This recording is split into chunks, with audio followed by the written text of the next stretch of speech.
¿Cómo está el mercado a nivel de IT? O sea, ¿está preparado para tener control de los dispositivos? Y ahora mismo la mayoría del código que enviamos a producción en Factorial no está escrito por un humano. Pero al final todos competimos por lo mismo. Creo que todo el mundo converge a ser tu coworker, quitarte el trabajo que tú estás haciendo. Todos los softwares van hacia productividad. Si te puedes integrar con otros también de MCP, con otros softwares, genial, y te puedes traer toda esa información. Pero chocamos. ¿Habéis visto que OpenAI ha sacado una nueva actualización de Realtime que supuestamente es la hostia? Mi punto de esto es que no se va a permitir. La sociedad no va a permitir entregar tanto poder a 3 players.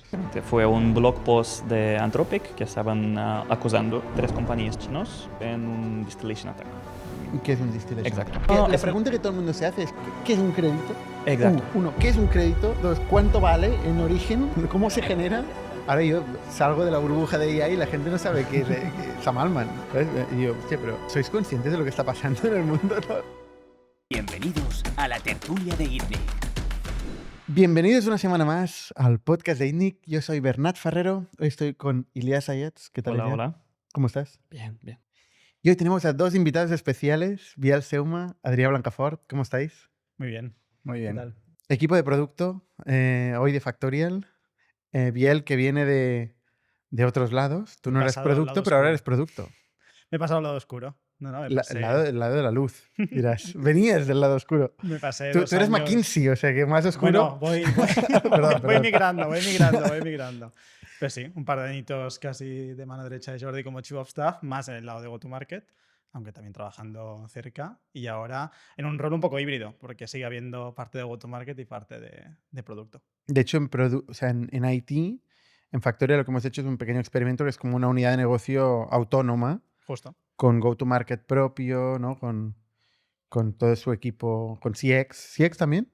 Veremos cómo Vale. lo evolucionamos, pero sí. O sea, al final es casi como una startup nueva. A nivel de producto está muy vinculado dentro de Factorial. A nivel de go-to-market sí que es un pelín más independiente, porque es un producto muy distinto, con un stakeholder distinto. Ya no es tanto recursos humanos o finanzas, sino que es el IT manager, el CTO, con lo cual las conversaciones son muy distintas, es más técnico. Y hay un poco esa apuesta de vamos a ver si podemos generar una nueva línea de negocio por aquí y además también hacer upsell a la base de clientes que tenemos, ayudar a resolver más problemas en una única plataforma. Sin el vamos a ver, espero. ¿Eh? No. Está pasando. Explica un poco cuál es el producto de IT, ¿no? Sin que parezca un ad. Sí. De Factorial. No. O sea, no, en serio, ¿qué es lo que está pasando con IT, no? A ver, nosotros construyendo producto en la parte de recursos humanos y finanzas ha habido un punto que es el onboarding, que es donde se cruzan todos los problemas en una compañía. Y hay muchos problemas en la parte de onboarding en los empleados en cuanto a IT. O sea, tú cuando empiezas en una compañía, la mayoría de casos, nadie recibe el ordenador el primer día, nunca está configurado, nunca tienes aplicaciones que necesitan ni accesos, te la pasas las primeras 2 semanas pidiendo accesos, abriendo tickets a que te den acceso a todos lados. Y es una experiencia muy mala para el empleado. Pero luego también a nivel de IT es porque tiene una consecuencia detrás, que es que la comunicación entre recursos humanos y IT nunca es fluida, porque hay muchos Excels por medio, y luego que hay un trabajo muy manual, ¿no? Cae de ordenador, lo compro, lo plancho, luego lo mando al empleado, si está en remoto lo tengo que mandar, y todo esto lo que hemos hecho es automatizarlo, y lo hemos hecho... El offboarding también, que no El lo has offboarding, comentado, pero es otro a tema. nivel de seguridad, Recuperar el dispositivo, los datos, quitar accesos, porque al final, pues oye, no todas las salidas son buenas de una compañía y cuando recursos humanos dicen, no, ya a las 9, pues muchas veces se quedan accesos abiertos durante tiempo y ahí pues puede haber un breach de seguridad también importante de datos. Y también día al día, porque a veces tú cambias un equipo, tú tienes que tener otros accesos, algo está estropeado, tú tienes que actualizar o la máquina o cambiar la máquina. Los Hay propios un montón. dispositivos, Sí, justo. sí. O sea, el día a día es una locura, ¿eh? Porque la gente tiene los listados de dispositivos con los números de serie en un Excel. Y dices, pero este Excel, o sea, este dispositivo está en un Excel, pero no tienes ningún tipo de control. Si mañana alguien lo pierde en un taxi, este ordenador queda a las manos de quien sea. Entonces hay corrientes desde un punto de vista obviamente de seguridad, ¿no? Y cada vez hay más problemas y entrevistando a gente y entrevistando a clientes, o sea, y a clientes de Factorial y nuevos clientes, te cuentan historias de horror. Compañías, fábricas que tienen que dejar de operar porque alguien hizo clic donde no debía y se descargó un software que no debía y automáticamente esto pues hackeó el ERP y tuvieron que parar las máquinas durante 3 meses. Y luego también a historias de compliance, porque la Unión Europea sobre todo se está poniendo más y más fuerte en cuanto a compliance y esto obliga a que las compañías tengan que tener un control sobre todos los dispositivos y todos los accesos a softwares. ¿Qué puedes hacer con Factorial IT dentro de lo que sería el dispositivo? ¿Qué te permite hacer? De todo. O sea, que puedes tener casi el control absoluto sobre el dispositivo. Es un poco distinto según el sistema operativo, en que al final nosotros cubrimos tanto Windows, Mac, Linux, pero también iPhones, Android, o sea, tablets y móviles también. Y al final tú lo que puedes configurar son perfiles o políticas por grupos. Es decir, oye, pues la gente de ventas va a tener menos flexibilidad que un developer, por ejemplo, ¿no? Que quiero que tenga más flexibilidad. Puedes configurar tonterías como, oye, quiero que se pueda utilizar o no el USB, el puerto USB, o forzar que se actualice el sistema operativo 2 días después de que esté disponible. Entonces, todo esto lo puedes dejar configurado, de modo que nunca más tienes que configurar un ordenador a mano. Y además, sobre todo, tienes acción. Si pasa algo en un ordenador, tú automáticamente puedes bloquearlo, puedes borrarlo, incluso puedes acceder a él, siempre con permiso también del empleado para solucionarlo. ¿Y el ordenador propiamente dónde sale? ¿Lo provee también Factorial IT? Sí, y esto es una parte importante, porque al final cuando queremos automatizar el end-to-end. Es decir, oye, va a empezar una nueva persona, la persona básicamente de IT compra el dispositivo en Factorial, nosotros mandamos este dispositivo cuando lo abre el empleado, lo primero que ve es que tiene que entrar con sus credenciales y ya está todo configurado, bueno, tarda un poco a configurarse, pero queda todo configurado, y luego a la vuelta igual, en el momento que ese empleado va a dejar de trabajar, se bloquea el ordenador y puede devolvérselo ya directamente a la compañía. Uh-huh. ¿Y los precios de los dispositivos, cómo son precios de mercado?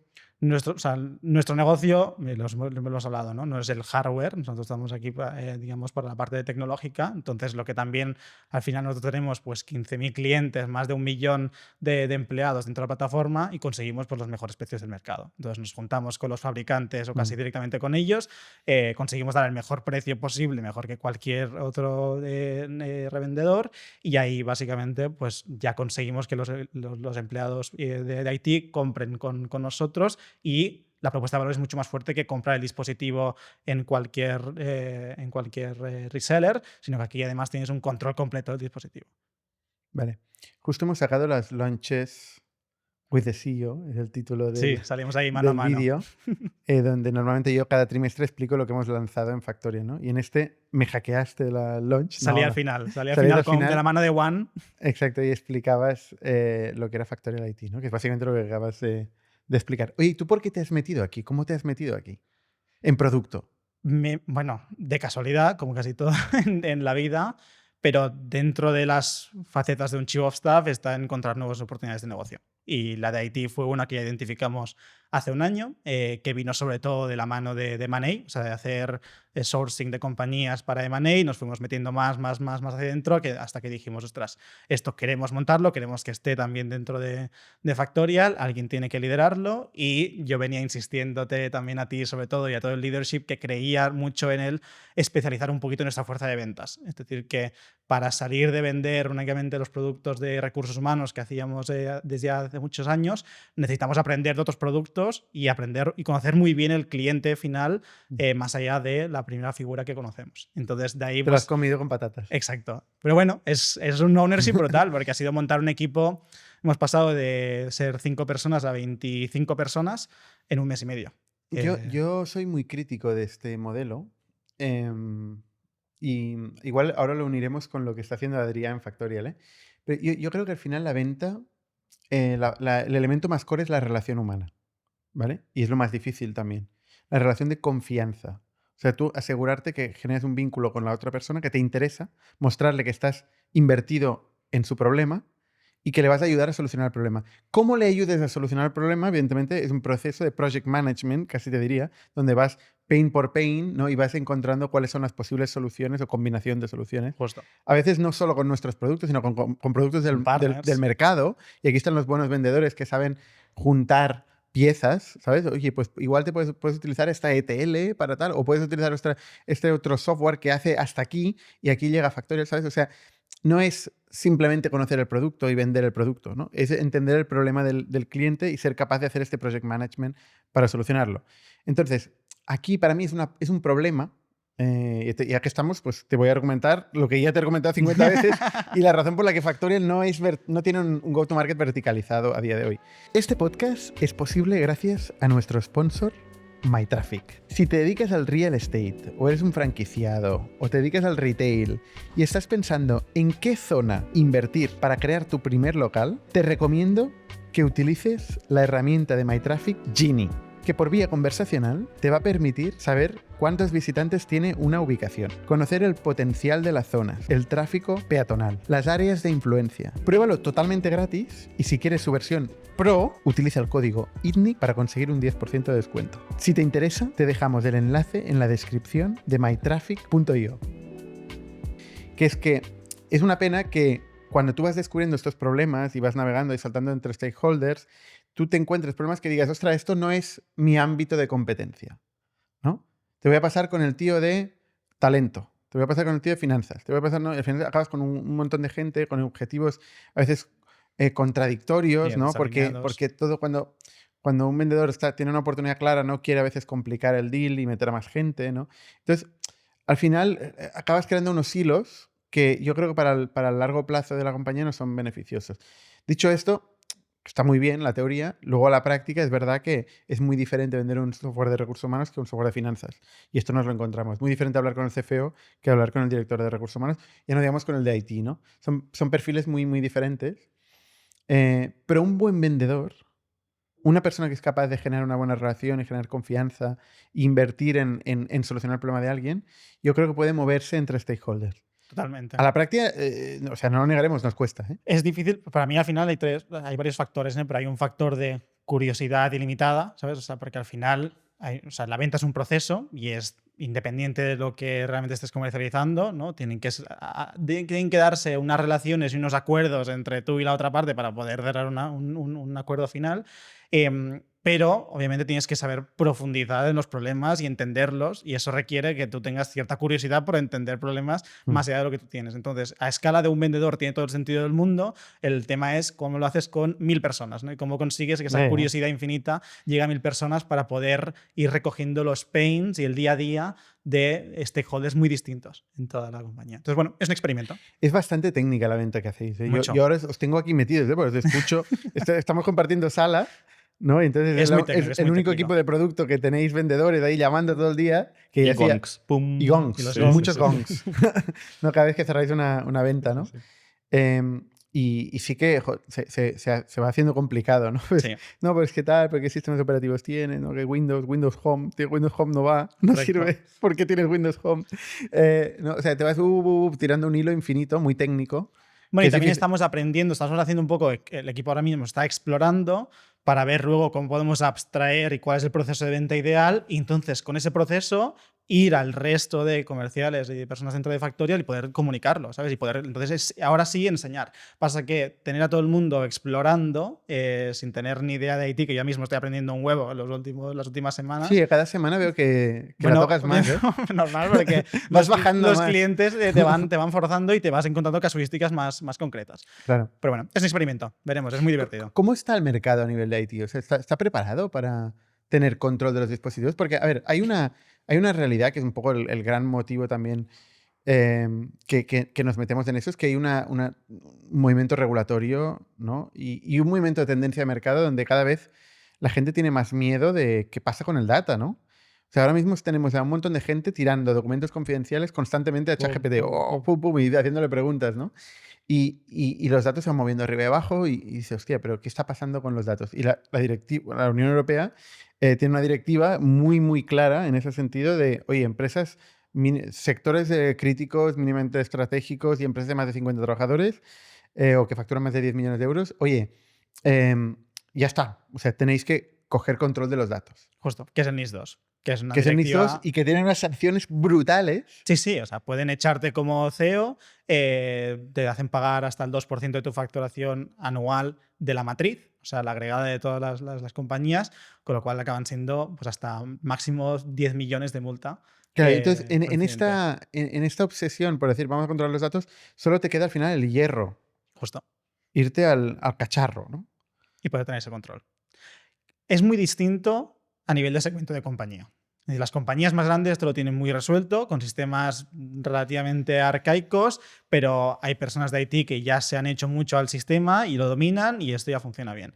En compañías de menos de 500 empleados, Hay de todo y la realidad es que es bastante salvaje la mayoría de veces. Hay compañías que sí que lo tienen ya muy bien montado. La mayoría de compañías, la realidad es que o tienen a alguien gestionando IT por accidente, muchas veces, o está un Que va a CTO. comprar al FNAC. Exacto, que va a comprar a la FNAC y acaban siendo 200 portátiles de consumidor directamente, que lo que no podéis tener ¿Te casi ningún encuentras control. Windows piratas o cosas así? No, bueno, no he profundizado tanto en cómo consiguen el Windows, pero no. Pero bueno, sí nos encontramos muchas compañías también que, oye, igual no tienen una versión Windows Pro, no tienen una versión de compañía y entonces ahora se dan cuenta de que han perdido el control de todos sus dispositivos, quieren ejercer control sobre los dispositivos y en ese momento no pueden. Entonces, bueno, ve a la casa de Microsoft a conseguir licencias Pro y luego la parte también a nivel de MDM. ¿Hay un momento cuando compañía dice que, mira, basta, tenemos que poner un orden o es todo orgánico? Bueno, depende un poco. O sea, ahora NIS 2, cualquier compañía de más de 50 empleados de la mayoría de sectores, casi todo el mundo queda impactado.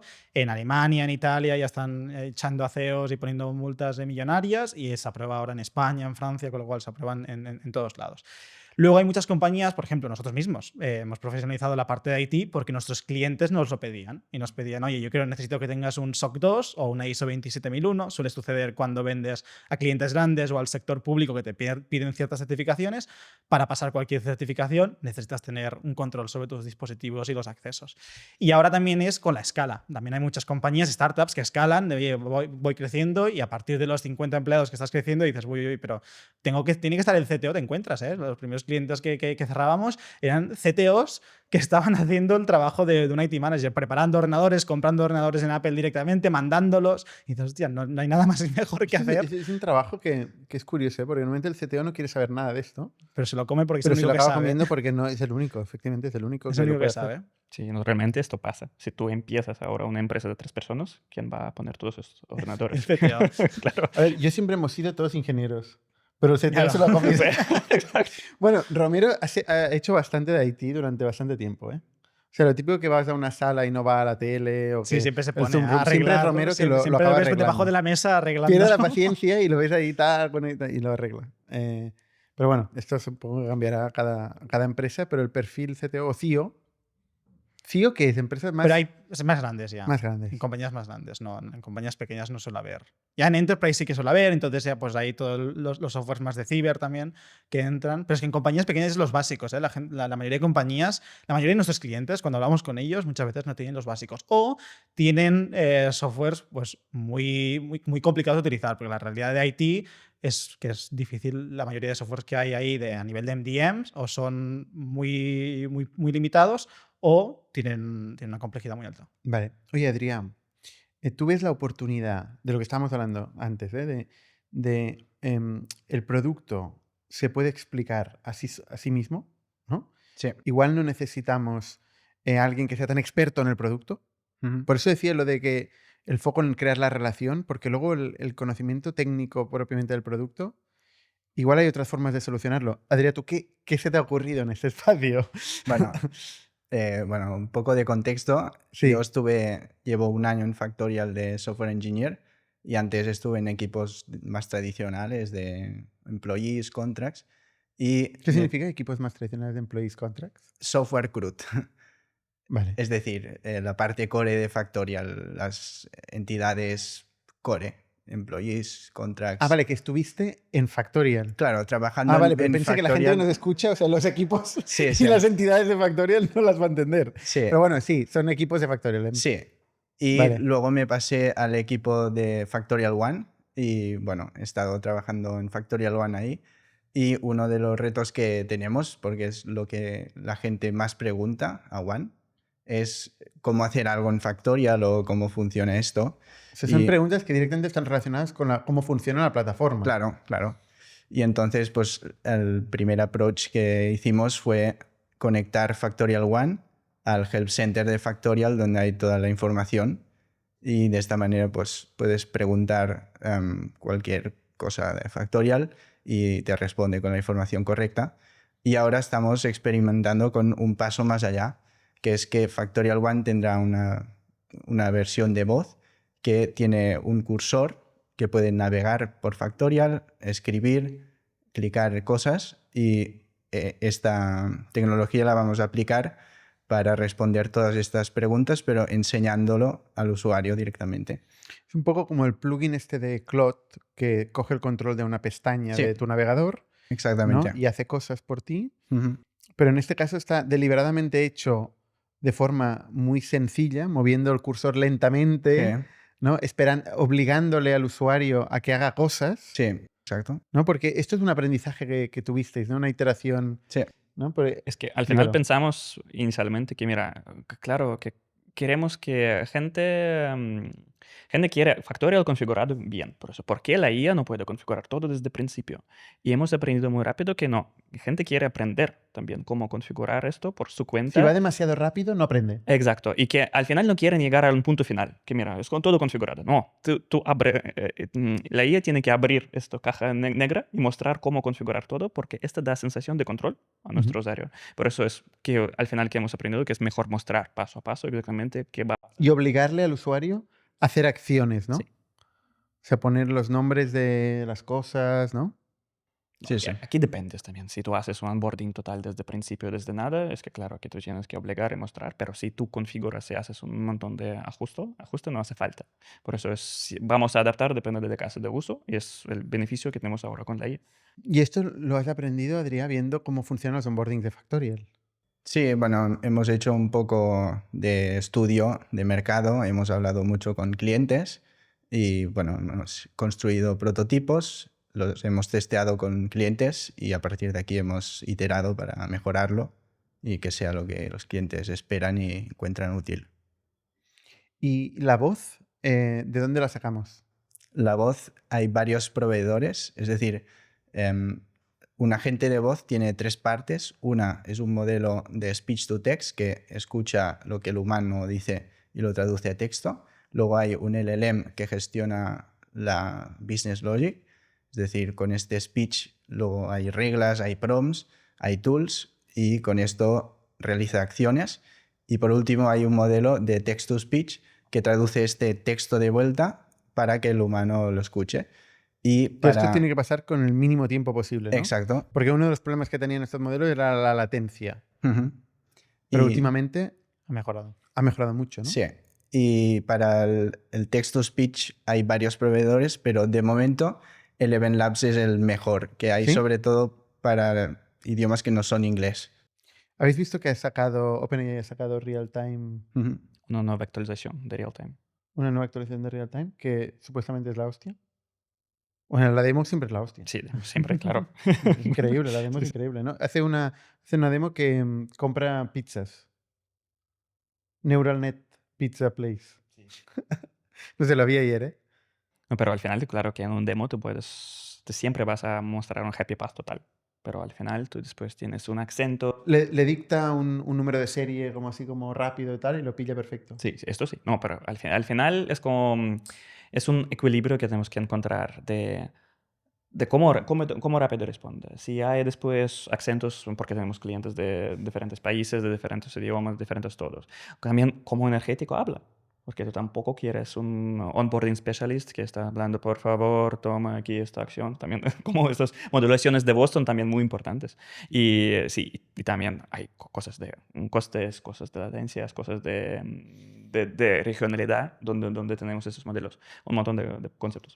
En la tertulia anterior, que yo no estaba, me clonaron la voz Ujú. con un modelo chino. ¿Esto lo habéis probado? Quen. ¿Te has probado? ¿Cómo? Quen, ¿tú has probado? Sí, Nuevo, sí. Bueno, y también Eleven, bueno, al final todos los modelos de text-to-speech tienen esa opción porque es como un modelo base y luego encima pues añades las voces y puedes Pero- añadir la tuya. No, ya sé que tiene la opción de clonar. La diferencia es que Quen es gratis. Ujú, sí, open source, sí. Bueno, open source. No, gratis no no. es. Sí, sí. Porque consume, Inferencia, sí. consume inferencia, pero es más barato que... Tiene que ser más barato que Eleven Labs, ¿no? ¿O no? Depende. Siempre es como... y también es como... Sí, no sé si quieres entrar en este mundo de LiveKit y otras capas que tenemos. Porque al final, normalmente tú no consumes Eleven Labs directo. Depende. Pero hay un montón de otras opcionalidades y otros proveedores que te da opción. Son como hub. Tú puedes elegir diferentes modelos, diferentes APIs y usar también su SDK por encima. ¿Y qué te ofrece? Te ofrece estos precios en bulk, en sentido que tienen descuentos de volumen porque están usando plataforma, un montón de clientes usando su plataforma, por eso salen mucho más, no mucho, pero más barato que usar, por ejemplo, Eleven Labs directamente. Y otros. ¿Pero cuánto cuesta esto? Bueno, la verdad es que de momento aún es un poco caro, pero si realmente consigues automatizar horas humanas, sale a cuenta porque es un orden de magnitud más barato.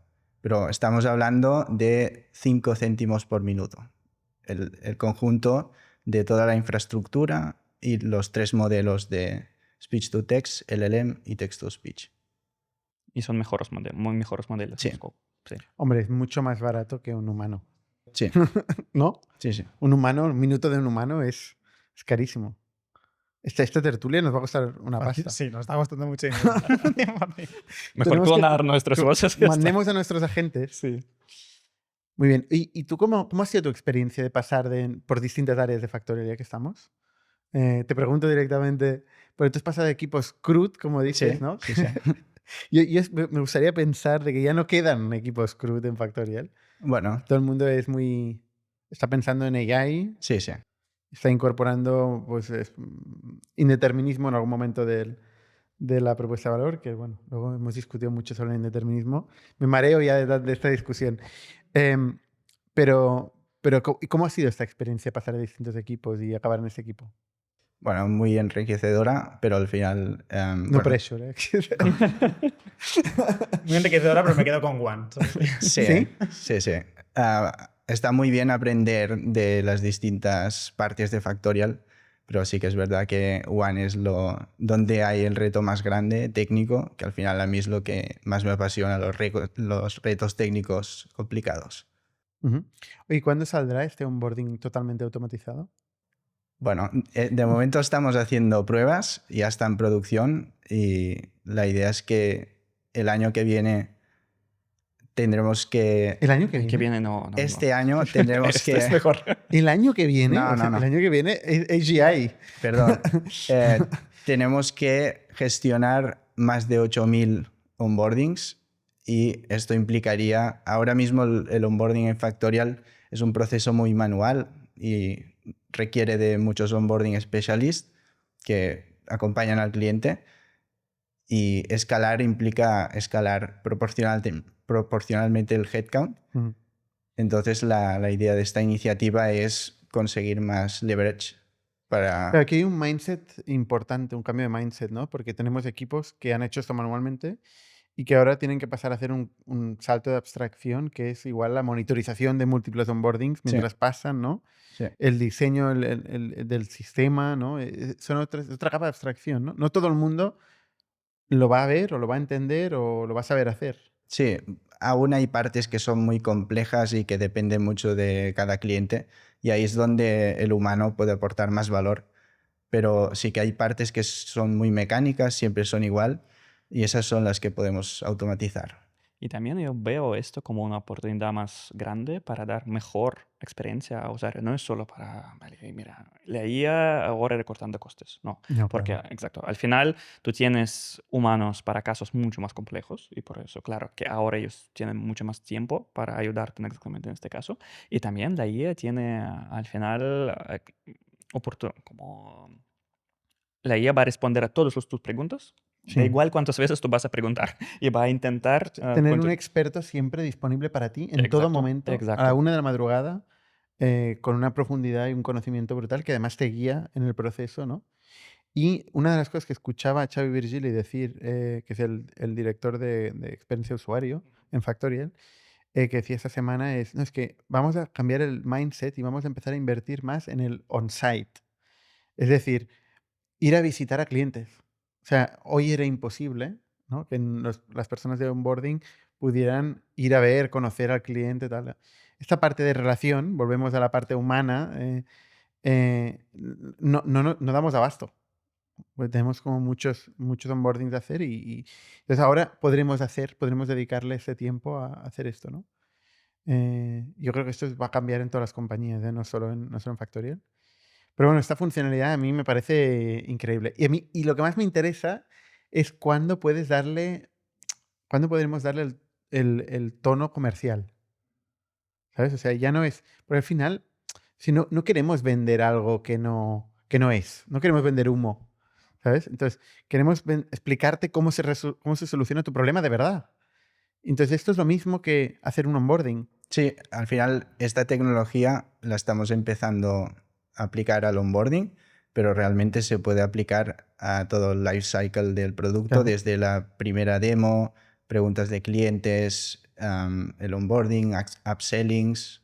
Hay 1000 partes en este camino que puede ser útil. Es lo mismo como IT. Onboarding, offboarding son partes importantes, pero al día Al día a día. también, exactamente. Hay un montón de casos de uso y un montón de aplicaciones. De discovery también, ¿no? O sea, para poder descubrir a nivel Totalmente. de producto, porque al final el onboarding specialist no siempre tiene todo el contexto de lo que se está construyendo y de qué necesitábamos input, por ejemplo, en productos. Si pudiésemos tener input de todos los onboarding que se están haciendo.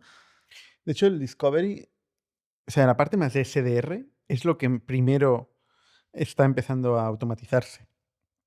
El discovery desde el punto de vista de entender quién hay al otro lado, qué pains tiene, hacer un poco el descubrimiento, el checklist de cuál es la configuración que tiene ese cliente y luego cualificar para una demo. Ahora, si esto ya lo hacen, luego la demo ya es automatizada, entonces tienes la cadena de valor entera. Lo que pasa es que Ya, pues es muy difícil vender haciendo solo eso. Como tú has dicho, queda la parte humana y queda la parte... las comidas, Sí, sí, bueno, queda...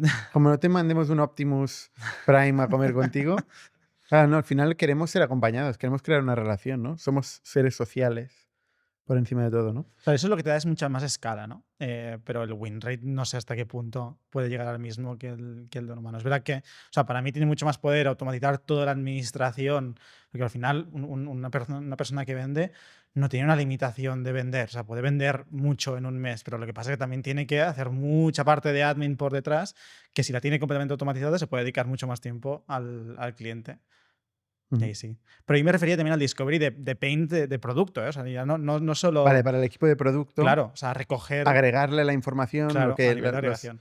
los contras o los problemas que están teniendo los clientes cuando les están enseñando. En el onboarding sale producto. todo y es donde más ves Esto si es lo un- entiende o no lo entiende. Esto es complicadísimo. Hay mil herramientas de research, Sí. ¿no? De juntar los pains, ¿no? Para hacerles dashboards a los PMs y tal. Sí. O sea, no funciona ninguna, ¿eh? No. Ninguna, ¿eh? Es increíble. Y ahora, bueno, hace tiempo que hay, ¿cómo se dice? Estas compañías, Gong, Mojo, Gemini, son algunas de estas compañías que lo que hacen es interceptan todas las llamadas y vía IA eh, te integran, pues te generan los insights. Te dicen lo que tienes que construir ya. Sí. Sí, no, a ver. Pero me interesa cómo esto va a evolucionar, porque ahora tenemos input humano, la IA como está haciendo un resumen y después humano está consumiendo esto.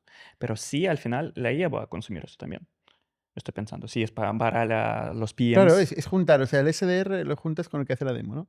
O juntas el que hace la demo con el coding agent, ¿no? Y Exactamente. al final, ¿qué hacemos los humanos? Te puede ir Las comidas, rehaciendo... las comidas. Sí, creamos relaciones, exacto. Creamos todo el día, creamos relaciones mientras las IAs se están Bueno, y te puede encontrando. rehacer, te puede incluso rehacer todo el frontend adaptado a tu casuística concreta, ¿no? O sea, aquí hay mucho...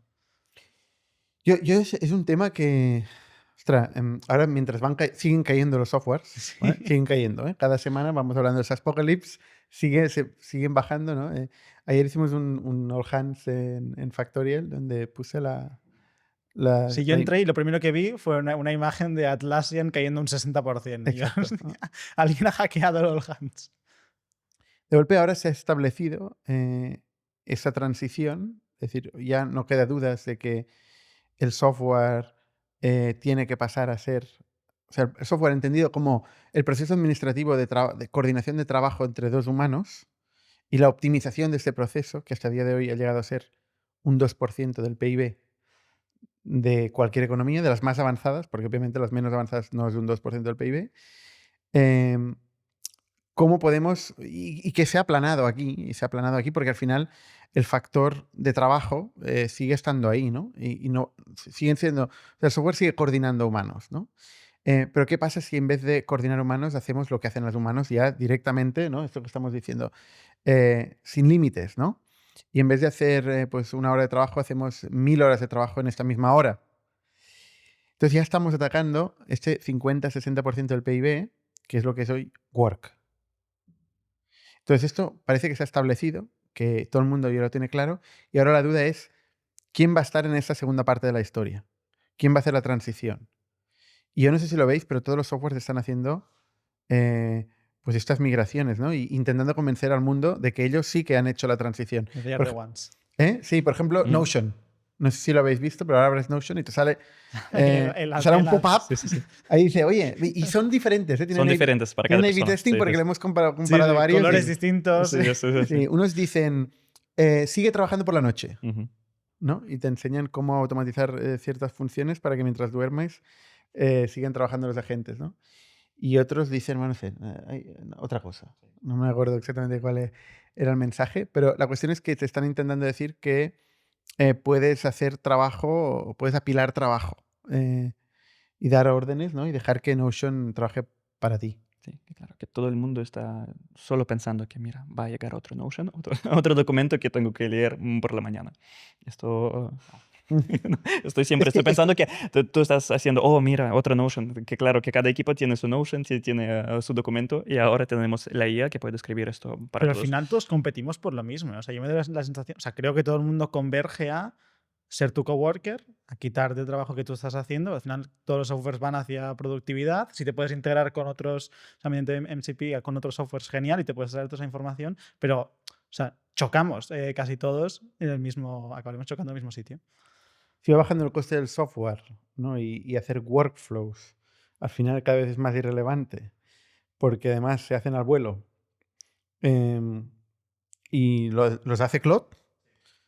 Sí, por otro lado está Claude sacando plugins, ¿no? Mientras los softwares van haciendo agentes, Claude va sacando plugins de todos los temas. De HR también ha sacado esta semana, ¿no? Entonces tú, pues, básicamente le conectas tus datos y utilizas como interfaz Claude, ¿no? Entonces, claro, Claude decide, ¿no? Tú le dices a Claude, oye, run payroll. Si me pongo el ejemplo de payroll, pero porque llevamos ya un tiempo haciendo payroll. Entonces, Claude hace el payroll, ¿no? Y pues ya se encargará Claude de decir, pues, a ver, hay overtimes, tú tienes overtime, tú tienes overtime, tú. O, no sé, hay que pagar variables, tal, ¿no? Leerá unos metadatos, unas políticas, ¿no? Una serie de instrucciones que la empresa define de cómo quiere operar.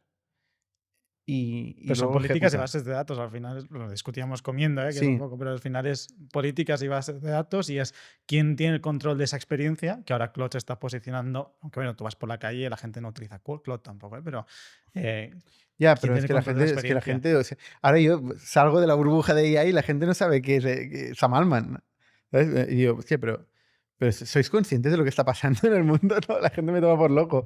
Pero digo, ostras, pues es que va a haber un cambio muy heavy. Pero bueno, en este cambio de Claude tomando decisiones de las empresas, de cómo funcionan los negocios, teniendo acceso a todos los datos, dices, hostia, no hay más agentes. O sea, con Claude puedes hacer absolutamente todo. Pero es que además Claude está tomando decisiones relevantes sobre cómo funciona tu negocio. Está tomando decisiones. O sea, está operando tu negocio a la práctica. Y le estamos delegando un poder enorme a una sola empresa, porque hay pocas. Hay Claude, igual hay OpenAI, igual hay una más, pero no hay muchas más. Todas las empresas están delegando la función, su gestión íntegra a estas empresas, con lo cual estas empresas tienen mucho poder. Tienen poder transnacional, ¿no? Tienen poder ya. Y desaparece la competitividad y las deficiencias y las asimetrías entre las empresas, ¿no? Y Todo el quieren mundo funciona protegerlo igual. mucho. ¿Eh? Y quieren protegerlo mucho, este un poco monopolio o duopolio que tienen ahora, especialmente, por ejemplo, Anthropic esta Bueno, semana. esto es la otra, ¿eh? Sí, sí, sí. Esto es la otra, que ellos se protegen todo lo que pueden. Si están todo el día, ¡ay! Hay que regular, porque esto es muy peligroso, hay que regular. Que lo que están diciendo es que no entre nadie más, que la regulación sea infinitamente compleja para que nadie más se pueda meter aquí. Solo nosotros que tenemos billions ya en las despensas, ¿no? Por eso yo quiero conectar esa noticia de destilación. No sé si... Porque Venga, sé exactamente... Sí, esto... ¿qué Yo creo que he hecho ya la reflexión de decir, oye, esto, es que yo creo, o sea, mi punto de esto, para acabar con un punto, mi punto de esto es que no se va a permitir. La sociedad no va a permitir entregar tanto poder a 3 players. que además tema es- está en otro país. Pero el tema es si eso va a llegar antes de que suceda. O sea, si la gente se da cuenta y se regula a tiempo antes de que acabe Tú sucediendo. lo que dices es que los políticos no se van a enterar. No. Pero, vale, antes de destilación, pero con Google, por ejemplo, y con todos los datos personales de todos los Gmails, de Google Ya, pero Drive. es que es otra capa, es otra capa. O sea, no está tomando decisiones Google. Ahora.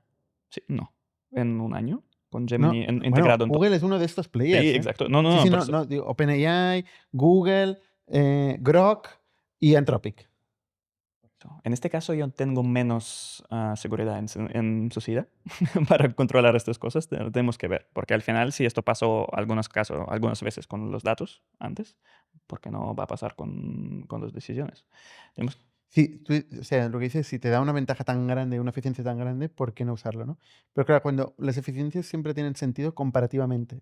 Si todo el mundo tiene la misma eficiencia, ya no es una eficiencia. Desaparece el mercado, porque entonces, Claro. ¿qué sentido tiene? ¿Por qué vas a vender tú en lugar de yo? ¿O por qué comprar esta compañía versus la otra si es la misma? O aparece en otro sitio, que esto es la gran pregunta. ¿Dónde se va a mover la competitividad, las asimetrías? ¿En qué nos vamos a diferenciar? Siempre tiene que haber algo que nos diferenciemos, si no, no hay mercado, ¿no? En Entonces- precio parece que no. El precio tiende a cero, ¿no? Bueno, el precio El se coste- homogenizará, porque al final el por eso. coste... Tú la puedes liar más o menos utilizando OpenAI y siendo más o menos eficiente, pero también esto se va a hacer muy fácil, ¿no? Lo veremos, porque al final más o menos precios tenemos, sí, homogenizados. Tú tienes 20 y 200, más o menos esto price tiers que tenemos ahora. Todo es muy subvencionado, es como, al final no es un precio al coste. Que Todos están subvencionados por los VCs que meten Exacto, billions. exacto, porque al final hay un cálculo, no sé quién ha hecho, que por más o menos que tú tienes 13x más tokens por una suscripción de Cloud, si tú vas a comprar lo mismo directamente con su API. Por eso es muy subvencionado que está pasando ahora. No, pero no lo he entendido. Si tú compras ahora Cloud Code, de Cloud Pro, Cloud Max, que te da 13x más tokens, cantidad de tokens por ¿Sí? este precio, si tú vas directamente a su API a comprar estos tokens. O sea, que el modelo de suscripción está subvencionado Está para que dando- la gente se acostumbre a utilizarlo Exacto. versus si se lo montara desde el terminal con la Ya, API. bueno, pero estás comparando Cloud con Cloud. No, pero O es... sea, es no, que no, la es- pregunta que todo el mundo se hace es, ¿qué es un crédito? Exacto. Uno, ¿qué es un crédito? Dos, ¿cuánto vale en origen? Sí. ¿Cómo Pero se al genera? final eso también genera un poco quita este equilibrio, porque si tú es cursor y tú compras estos créditos por un precio de API y después de Cloud y después hay Cloud que puede hacer el mismo token, pero en precio 10x más bajo, esto te genera, claro, un problema muy grande. Bueno, y esto lo que tiende al final es que menos gente, ¿no? Necesitas menos gente y por eso el SaaSpocalypse. Al final es el precio per seat colapsando y cada vez que Cloud saca una nueva iniciativa, ¿no? Esta semana sacaba Cloud Security. Claro, pero y tenemos que ver que esto realmente, ¿hasta qué punto está subvencionado? Porque puede estar generando un dumping utilizando el hype de mercado de levantar tantos billions y tal, está destruyendo trabajos que igual luego la energía es más cara que ciertos trabajos. No lo sé. Ya. O sea, esta paridad yo creo que no lo tenemos claro. Pero tú ibas a hablar de la distillation Sí. de los chinos que han salido esta semana. Sí, es como Darío. exactamente, fue un blog post de Anthropic que estaban acusando 3 compañías chinos en un distillation attack.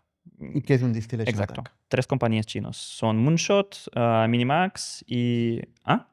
Y DeepSeek, gracias. Sí. ¿Y qué es un distillation? Que al final, que Anthropic está diciendo que estos modelos, labs chinos, están haciendo más o menos variaciones de la misma pregunta a Claude para sacar y para crear un dataset sintético de preguntas y respuestas. Y después usar esto para entrenar sus modelos. Esto normalmente, esta técnica se llama distillation, exactamente para entrenar modelos un poco menos inteligentes, que son modelos más grandes, pero es manera más barata generar esos datos sintéticos. Pero ¿por qué no? Personalmente no me gusta este artículo, porque ellos están hablando de cantidades de requests que está acusando haciendo estos modelos, estos labs chinos, tan pequeños que yo tengo sensación que a veces en Factorial estamos generando tantos requests al día, solo nuestros O developers. sea, en Factorial generamos más requests que todos los modelos chinos Exacto, juntos. que yo estoy seguro que al final con esta cantidad de requests que hay ahí, tú no puedes destilar nada. Por eso este artículo me parecía muy Es raro. humo. Es un poco humo. Y yo estoy pensando, ¿y por qué ellos están haciendo esto? La idea, o esa sensación que he tenido leyendo esto es que no es para acusar a nadie, es más para políticos americanos, para decir que, mira, necesitamos poner algunas más reglas aquí, tenemos que poner más orden en los modelos chinos. Pero a este hombre lo que le preocupa es que no se vendan Nvidias a los chinos. Una Porque de lleva estos, diciéndolo mucho tiempo. y más también uso de modelos chinos, porque al final modelos chinos están Que mejorando. no se pueden usar modelos chinos Exacto, directamente. exacto. No, y también, y exactamente, que equipos de compañías americanas, por ejemplo, no se pueden usar modelos chinos, porque al final... Pero si son modelos open source, Pero si tú puedes ¿quién poner... sabe que si estás usando un modelo chino o no? Pero si Yo tú lo estoy pones usando en mi una máquina. regulación, Bueno, yo pongo una regulación y quién sabe si yo estoy utilizando un modelo chino o no. confirmar que no usas modelos chinos. Estoy imaginando, pero al final es el challenge que yo veo que modelos chinos están mejorando cada día mucho. Y son open source. Y también al final tu coste de inferencia está ahora incrementando mucho cada día. Si ahora estás usando más y más la IA. Porque yo tengo una pregunta. O sea, si tú utilizas un modelo chino, ¿tienes miedo de que eso esté llamando al Partido Comunista Chino de alguna forma? ¿O? No. Si yo Porque, estoy... ¿cuál es el argumento de la No, gente? si O sea, yo hay estoy... una backdoor en un modelo chino, pero si en open source no puede... No, mira, o sea, argumento de Dario Amadei personalmente, pero de Anthropic aquí es exactamente que Anthropic se ha invertido tanto en la seguridad, en este AI constitucional, que ellos están diciendo, que asegurar que Claude nunca va a generar ningún... han invertido tanto que el tío que se dedica a esto se ha ido porque ha dicho a esa gente les importa un pepino la seguridad. Exacto, Pero sí, bueno, sí, sí. eso es una Esto es nota otro aparte. tema, sí, también hay un blog post muy largos de Dario Amadei, muy inteligentes, explicando todo esto. Pero al final, su narrativa es así, que con estos modelos no podemos garantizar que la No puedes IA... construir una bomba nuclear. Exacto, no podemos garantizar que no puedes, sí. Que No podemos. No podemos, exactamente. No podemos asegurar que esto no va a pasar. O sea, él lo que dice es que los modelos chinos están destilando, están usando su modelo Sí. para luego quitar el alineamiento, ¿no? O no tener El esto, da alineamiento igual. es estas protecciones Sí, sí, sí. O no tener para esto. no construir bombas nucleares. Sí.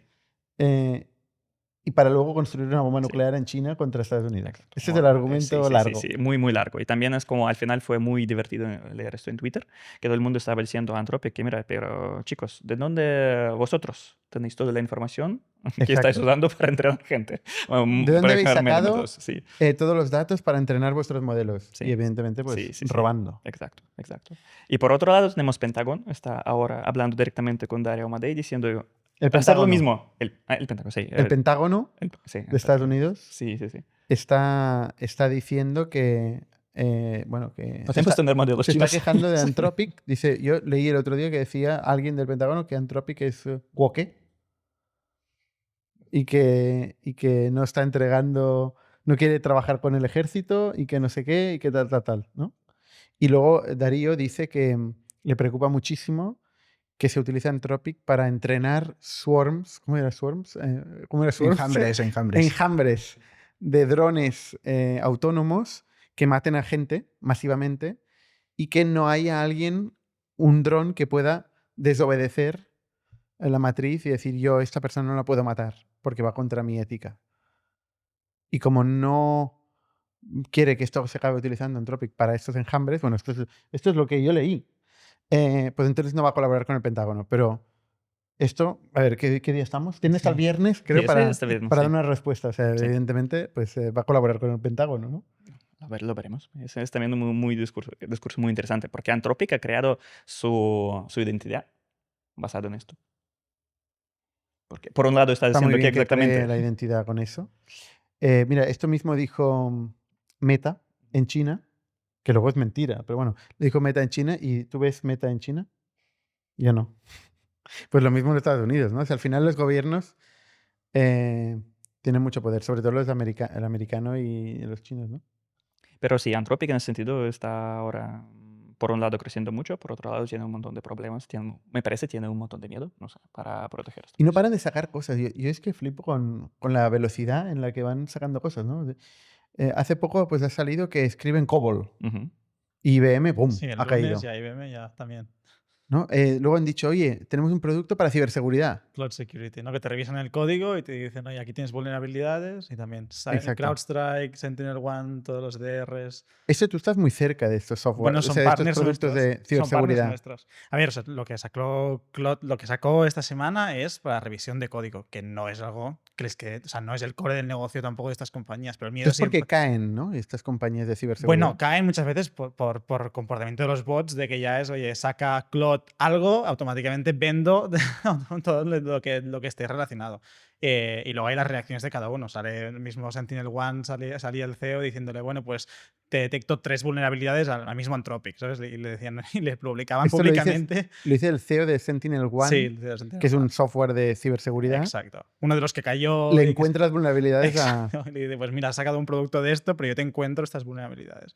Pero bueno, es el approach un poco de cada uno. Y que algunos de estos se van cerrando cada vez más y dicen, oye, yo voy protegiendo y yo al final lo que hacen, o sea, esos softwares lo que tienen es un agente que instalan, normalmente mediante un MDM, lo dejan instalado en el propio dispositivo para poder protegerlo, detectar vulnerabilidades y muchas veces también actuar.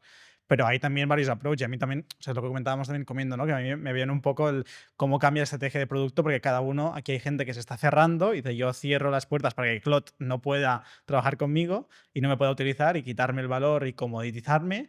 Y hay compañías que digo, no, me abro a MCP y, por ejemplo, Dynatrace, que es una de las otras que caían también dentro del mundo cyber, se abre completamente y ahora, iba a decir One, Cloud ya puede utilizarlos directamente. Y ahí es donde también la conversación de dónde acaba estando el valor desde un punto de vista de producto. O sea, está en el propio producto como lo hemos entendido hasta ahora, pero si todos o ya ha desaparecido de ahí, ¿no? O sea, ha desaparecido esa interfaz como la conocemos, el coste de hacer software se va a cero, el valor para mí está mucho más en, bueno, quién tiene el control del hierro, muchas veces, ¿no? Que tú puedes decidir, y en el canal de distribución, y en qué ve el usuario final, o sea, dónde está interactuando. Si es Claude, por ejemplo, a día de hoy es Claude, pero es lo que digo, la mayoría de gente no utiliza Claude en la calle todavía. Entonces ahí es donde los dilemas. Bueno, utilizan ChatGPT a nivel personal, Bueno, ¿no? La mayor justo. parte de la gente. Sí. Que ChatGPT es mucho más B2C y Claude es mucho más Sí, B2B. pero bueno, es B2C, pero es aplicable. O sea, al final las personas trabajan. Sí. Entonces se lo utilizan para lo personal, para saber Lo que utilizan para lo profesional. también lo utilizan para lo profesional, ¿no?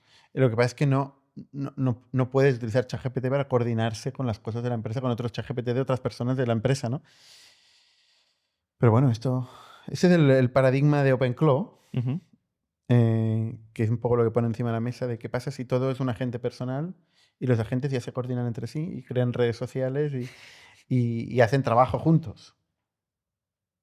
Y tú te comunicas con Telegram, que es lo que sabes usar, o con Sí. WhatsApp, ¿no? Y que siempre hay un human in the loop, pero hay detrás, que hay interfaces, normalmente dos agentes hablando. Y si hay un blocker, claro, está llamando. O sea, realmente nos están mandando a...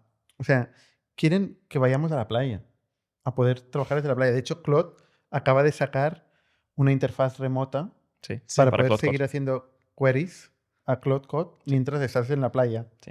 Que me gusta ahora que está pasando esto en el mundo de arneses. Es que... Arneses. Arneses, sí. El mundo de los exactamente. arneses. Arneses, sí. Es que Claude Code ahora está siguiendo todos los arneses alternativos populares como Pi y otros. Y está sacando features que sacan muchas estrellas en el GitHub. Y uno de estos era exactamente esto, Remote Control, que un montón de developers ha creado sus versiones exactamente para esto. Pero tiene todo el sentido del mundo. Pero yo también estoy pensando que todas las variaciones que está sacando Claude es un poco de lo mismo. Es como hay Claude Code en centro o un concepto de este agentic loop y después están verticalizando más. Mira, ahora seguridad, ahora añadimos más tools de HR, ahora añadimos más tools de browser. Y está después repaqueteando esto y usando como una oportunidad de marketing. Oye, ¿podemos hablar de cómo hacemos el desarrollo en Factorial? A mí me escribe mucha gente que me dice, oye, ¿podéis venir a hacernos un workshop de cómo hacer spec-driven development? Es una de esas palabrotas que se está utilizando ahora mucho. O sea, desarrollo basado puramente en IA, con limitación casi no escribiendo nunca código, directamente casi ni viendo el código. Adrián, explícanos, ¿cómo es Bueno, el proceso en Factorial? la realidad es que la forma de escribir software y producir software ha cambiado completamente y ahora mismo la mayoría del código que enviamos a producción en Factorial no está escrito por un humano. Y hay muchas Esto me lo técnicas. dices hace 6 meses y diría, ¿cómo? Me daría un ataque de corazón. Paramos todo. Exacto. Hay muchas técnicas alrededor de esto para que realmente funcione y sea robusto, pero Antes de ir a las técnicas que yo creo que tenemos que explicarlas, em, ¿puede ser que esté cayendo todo mucho más? Amazon, Cloudflare, toda la infraestructura crítica de todo el mundo no para de caer. La gente dice que es por el bytecoding. Es que tú eres muy, muy tecnoaceleracionista y me gusta, en parte, pero realmente mucha No, gente está ¿sabes? diciendo, ¿veis? No, ¿Veis? al final este discurso de, mira, todo software que tenemos es una mierda, empezado mucho más antes de la IA. Y al final es una coincidencia. Sí, es verdad que es. Qué coincidencia, ¿eh? No, pero Justo en las semamas en que empieza todo el mundo a hacer bytecoding, empieza a caerse toda la infraestructura mundial. Al final, ahora también es otra cosa que tenemos con Twitter. Está todas sus anécdotas están multiplicando mucho. Anécdotas o no. Pero no compro esto narrativo, perdón. Bueno. Pero mira, Vamos al- sí, vamos vamos a al- vale, Es que Me interesa. entraría más en detalle. Es Pero difícil. Adrià, ¿cómo hacemos? Explícanos el proceso.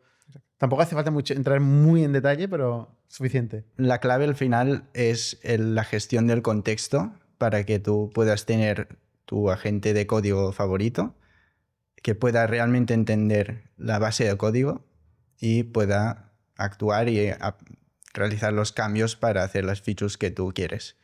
Entonces, para conseguir esto hay una técnica principal que son las skills, y lo que hemos hecho durante los últimos meses es documentar todo Factorial con skills para que cada parte del código esté documentada y los agentes, solo con leer los archivos de las skills, puedan trabajar y entender directamente el código.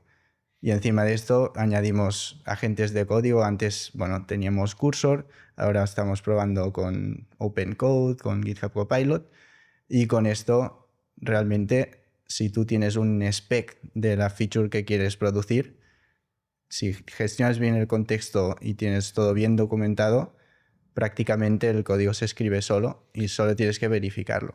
Para la gente que nos escucha, ¿qué es una spec? ¿O qué es un spec para Factorial?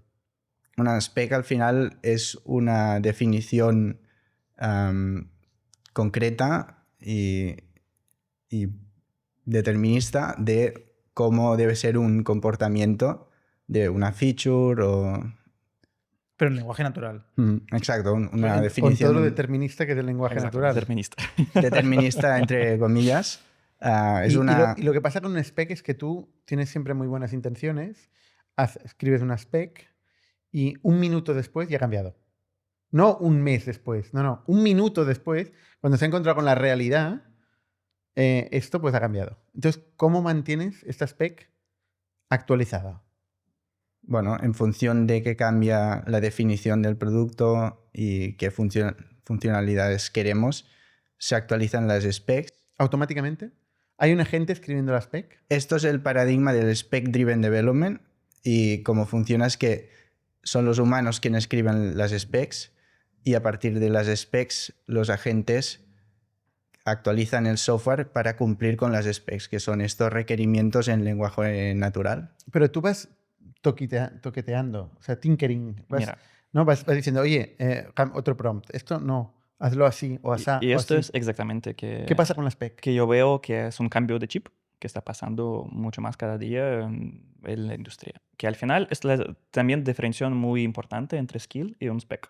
Que para mí, skill es más un set de los principios. Es como en teoría vamos a atacar un problema. Que no es un workflow Es una muy definido. constitución. Sí, es como, mira, si Es tú un quieres... marco constitucional. Si tienes un bug, ¿cómo en teoría tú vas a verificar que has resuelto este bug? Ujú. ¿Cuál es el concepto? ¿Cómo tú puedes verificar? Es más de la teoría, pero no es una constitución exactamente. No es un paso a paso, no es un workflow. Y spec, por otro lado, es más definición de parte de producto, exactamente. De nueva funcionalidad, de nueva conexión, también con algunos inputs, y que es más importante. Pero tiene un formato, esta spec, un formato concreto. Que todo el puede mundo entender tiene una que gente. seguir. Es como, al final es como yo veo, que... Es que nunca se han hecho specs bien hechas. Exacto. Y no hay. Honestamente, no, No existen. No existe. Por Ahora eso que dices una spec determinista y digo, preséntamela. No Será la sé, primera que he determinista. visto. No, Es semi-objetiva, digamos. Semi-objetivo. no, exactamente. Que si alguien va a decirte que, mira, hay un formato bien hecho y que ya está, es una mentira. Que toda la industria ahora está intentando encontrar un holy grail en sentido cómo podemos poner esto bien. Pero como yo estoy atacando personalmente, es como siempre estoy intentando, antes que empezar algún desarrollo, pensar cómo una gente puede verificar que llegó al final. Porque... porque a gente a veces le gustan mucho leer código. Están pensando que, mira, he encontrado un bug o he resuelto un problema. Y no es verdad, porque no han probado nada. No han corriendo tests, no han abriendo un browser. Y para eso, tú tienes que también definir un spec que, mira, ¿cómo podemos verificar que todo, un definition of done? ¿Cómo se hace, cómo se prueban las cosas? Exacto, lo mismo como con developers. Porque si no, developers a veces, mira, funciona en mi máquina, pero vale, si hay, Clásico, si funciona en hay mi producción, todo, por eso tenemos todos estos El conceptos. usuario lo hace mal. Y es lo mismo con los agentes. Tú tienes que pensar desde el principio cómo podemos definir. Es curioso, porque mientras te escucho estoy recordando Elon Musk, siempre acaba todo en Elon Musk, que decía de Tesla, dice, no, el producto no es el coche. Dice, el producto es la fábrica. Y lo que tú estás definiendo, de alguna forma, viene a ser lo mismo, ¿no? Dark Factory, sí. O sea, tú estás creando la fábrica. Sí, sí. Y estás pidiendo a los developers que dejen de pensar en el coche y que pasen a diseñar la fábrica. Sí. Totalmente. Es como el Y después eso de no ese proceso. todos lo Pero- entienden o lo quieren entender. Sí, pero al final que yo veo que también es otro cambio que tú me estás preguntando. Y a nivel de tinkering, no estás haciendo bien, Sí. bien, hazlo otra vez. Y que yo veo ahora que modelos son tan buenos que en teoría si ellos están escribiendo algo mal, significa que le falta contexto, como Andrea está diciendo, que falta este context management. Por eso, trabajo de developer ahora es parar un poco, hacer un paso detrás y ver, mira, ¿qué le falta? Puede ser un skill, puede ser una parte de nuestro como codebase no es tan clara, no está tan clara estructurada o falta de documentación. Añadir esta parte y reiterar otra vez desde el principio. Y ver que, mira, ahora pasa. ¿Por qué? Porque esto escala mucho más que tu thinking personal. Que mira, no, yo voy a añadir solo en este caso particular un poco más de contexto. Sí, no, y está muy... O sea, yo creo que estoy leyendo los mismos artículos que mucha gente de la audiencia estará leyendo, ¿no? Pero y una cosa que me encuentro es que casualmente la gente que escribe estos artículos y piensa estos frameworks está hablando de universos de desarrolladores Ujú. de 3 personas. O de 5 personas. O sea, el artículo que más vueltas ha dado, el de OpenAI, Sí. que explica cómo han desarrollado Codex en 15 días. Que digo, hostia, Ilia, yo te digo, Ilia, 15 días. 15 días, tío. Pero bueno, claro, luego dices, miras y son 3 personas. Y es claro, 3 personas, claro que se coordinan y generan un framework para trabajar juntos de cierta manera. Es que están Pero todo el día hablando. Sí, es un cambio que yo veo aquí, que ellos no están coordinando entre ellos tanto, están coordinando agentes Entre ellos. entre ellos. O sea, 3 personas ni siquiera hablan entre ellos, tienen gente No, están hablando, pero de cosas muy high level, Para dar las exactamente. reglas, ¿no? ¿A Dan dónde- a un nivel las reglas Sí. y... ¿A dónde vamos? ¿Qué queremos de nuestro producto? ¿Cómo podemos verificar que está bien? Pero no cómo desarrollamos cada línea, qué es nuestra abstracción de, no sé, cómo escribimos un código, porque esto ya está. Es como no es tan interesante, es un low level. Este low level está ahora manejando los agentes. Pero es el diferencia grande aquí que yo veo. La diferencia es que en ese sentido es mucho más fácil explicar algo a la IA que a otra persona. Porque si una vez tú has explicado esto en modelo, 20 más, como 20 más runs va a pasar más o menos lo mismo. Que esto... Eso es cierto. O sea, una vez lo has explicado y lo Sí. has entendido, en teoría, Sí, porque es indeterminista, Sí, pero bueno, no. en teoría, sí, de golpe, pues lo puede hacer 1000 veces. ¿no? Exacto, Y nunca más se va a exacto, olvidar exacto. de esto, de equivocarse, ni le vas a tener que explicar a varias personas, sino que. No, una después vez- puede ser que tú has metido tanto cosas en contexto que No, va a pero perder yo- cosas, pero... o sea, ¿ves? Pero estoy como un sí. humano, ¿eh? No, pero... Si le metes mucha información, se. Pero sí. Que estoy diciendo que cada vez que tú estás invirtiendo un poquito más en este sistema de specs, de sistema de contexto y todo, esto multiplica mucho más. Por eso, 3 personas, 7 personas, 10 personas, esta escala más que solo un equipo de personas reales. Por eso es tan importante hacer esto bien desde el principio, empezar ya. Y esto es otro cambio que chip que yo veo personalmente en mí. Sí, sí. Yo lo que veo en ti es que tienes una especie de adicción. Esto. Justo iba a sacarlo. O sea, Es una adicción. Yo veo a Ilia, pues, yo qué sé, un domingo a la ¿Pero no os noche, pasa? a las A mí 2 me de la está pasando madrugada, mucho. ahí tal, no, porque contestándome el Slack. Pero a mí me está estoy pasando muy mucho. preocupado. Yo celebré mucho lo de que Claude sacara, lo de que pudieras seguir, porque a mí ya me pasaba de cuando ya me voy con mi novia, digo, mierda, pero es que todos los agentes y todo lo que estoy construyendo ahora me gustaría. Pero yo poder le he ahí. preguntado, oye, ¿tu mujer bien? ¿Todo bien? Porque digo, es que me empieza a preocupar, ¿sabes? Digo, No, pero en algunos de estos tertulios, Romero ha comentado que, mira, tengo mi agente que no está haciendo nada. Y Claro, esto claro. generaba una frustración. Y ahora yo tengo esto siempre. Es como, mira, ¿por qué? ¿Por qué no está generando código? ¿Por qué no está generando impacto? Pero este sí, es una droga. Es muy Sí. complejo. Y ¿tú, Adrián, también lo ves así? Sí, sí, engancha mucho. ¿Tú también te has obsesionado? ¿Has desaparecido de Sí, es una un máquina grupo de tragaperras. amigos? Sí. Es que antes, bueno, era el WoW. Durante una época era el WoW. Ahora es Clot. No sé si, no sé si comparamos esto. no sé si la gente entenderá Sí. la metáfora. Oye, una cosa, Adrián, tú, mientras haces todo esto y te pasas pues estas horas ahí adicto generando onboardings automáticos, que ojalá lleguemos a verlo este año, sin duda, tú te has dedicado a hacer side projects Sí, e irlos vendiendo. O sea, tú llevas 2 exits este año ya. sí, sí, me gusta hacer side projects y el último que hice es una historia curiosa porque es una extensión de Chrome que cuando tú visitas cualquier página de producto te enseña un pop-up con otros sitios web que venden el mismo producto pero más barato. Y entonces es un modelo de negocio de afiliación que cuando alguien clica uno de los links y compra el producto más barato en otra web, pues hay una comisión de entre un 2% y un 5%. Y esto fue una idea que tuve y que no existía. Y Bueno, hay páginas de afiliación. O sea, hay Honey, páginas. Honey, Exacto. Honey que fue lo compró PayPal. Por cierto, todavía no hemos hablado de PayPal, pero un día hablaremos de PayPal. Honey, Que es que Stripe está comprando PayPal. Ya hemos Sí. todo interés en... Sí, sí, sí, sí. Pero bueno, sí, Honey, lo Honey compró fue, PayPal. fue una extensión que compró PayPal por 4 billion y Honey lo que hacía era, cuando tú estás en la página de checkout, te buscaba cupones, pero Cierto. el truco que tenían era que cuando tú aplicabas uno de sus cupones, encontraron un loop en la política de Chrome Store y metían su cookie afiliada y entonces de los 18 millones de usuarios que tenían, cada vez que alguien compraba, metían su cookie afiliada y se llevaban un 2% de comisión.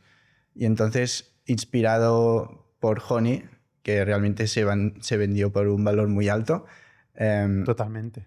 me di cuenta que sí que existían muchas páginas web de comparación de precios, pero no una extensión. Hice una extensión de comparar Pero precios. Honey tenía una extensión. Sí, Honey era una extensión y por una eso. aplicación móvil, pero principalmente una extensión. Vale. Pero lo que no hacía era comparar precios. No, Hacía... el checkout y te dice los códigos de descuento, pero Vale, lo que sí vale. que metía es el afiliado suyo. Sí. Como si él te hubiese recomendado llegar hasta ahí. ¿no? Sí.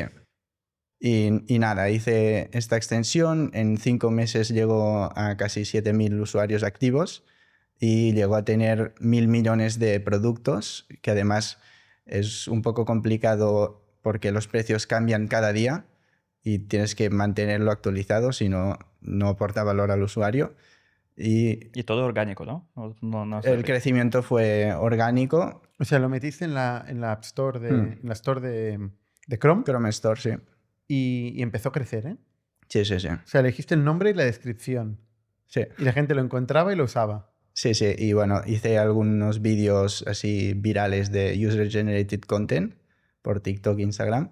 ¿Ah, sí? Sí, pero poco.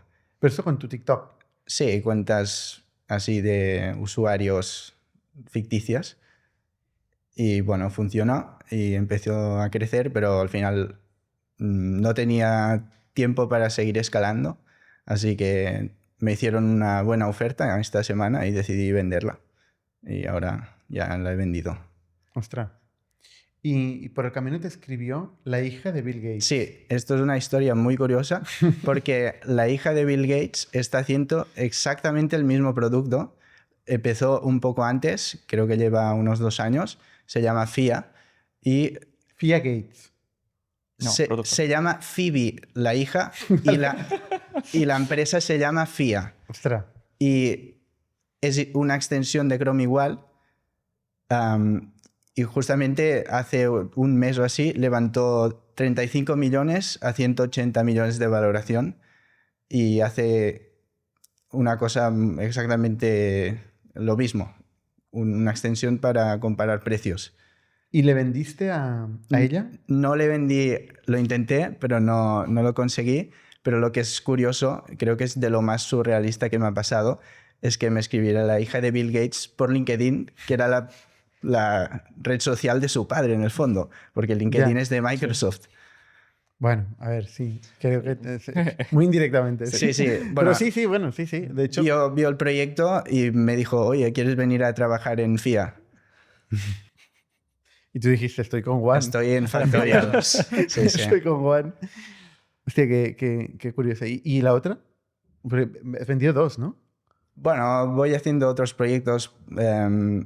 Antes tenía un e-commerce, esto hace más tiempo, pero empecé con un canal de YouTube de robótica y a partir de este canal tenía mucho tráfico de gente que preguntaba dónde comprar los componentes electrónicos y aquí es donde abrí un e-commerce que vendía componentes electrónicos. Este no lo vendí, pero sí que llegó a escalar bastante.